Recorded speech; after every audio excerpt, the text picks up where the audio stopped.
বন্ধুরা, লিপিকা কিচেন থেকে আপনাদের জন্য নতুন রেসিপি নিয়ে চলে এসেছি। চলুন আজকে বানাবো কুমড়ো ঘন্ট। ঘরের গাছে কুমড়ো হয়েছিল, তা দিয়ে কুমড়ো ঘন্ট বানাবো। চলুন, এই যে কুমড়োগুলো এইভাবে আমি কেটে নিয়েছি। কুমড়োটা কালার দেখেছেন, আর ডাঁটা আর আলু কেটে নিয়েছি। আমি তাকে প্রেসারে দিয়ে সিটি মেরে নেব।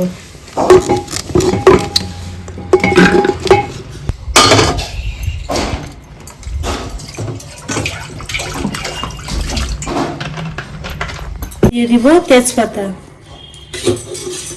দিয়ে দিব অল্প থেতো করে রাখা আদা, দিয়ে দিব হলুদ গুঁড়ো, দিয়ে দিব স্বাদ মতো নুন, দিয়ে দিব অল্প জল, দিয়ে দুটো সিটি মেরে আনব। এবারে কড়াইতে দিয়ে দিব তেল,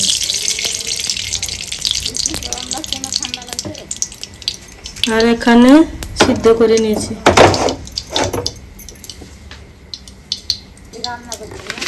দিয়ে দিব শুকনো লঙ্কা,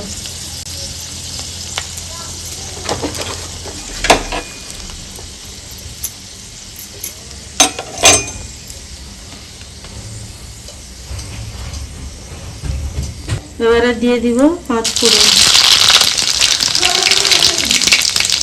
দিয়ে দিব কালো সরষে,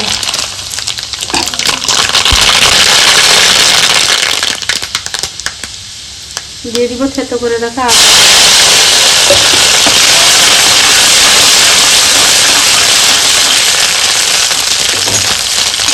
ভালোভাবে ভেজে নিয়েছি। তারপরে দিয়ে দিব কুমড়ো,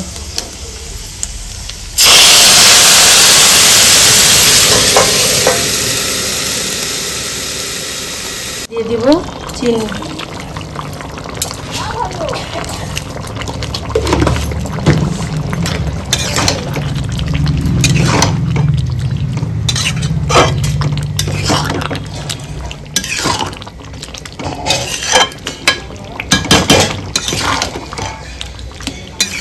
এবারে দিয়ে দিব জিরে আর এলাচ গুঁড়ো করে রাখা।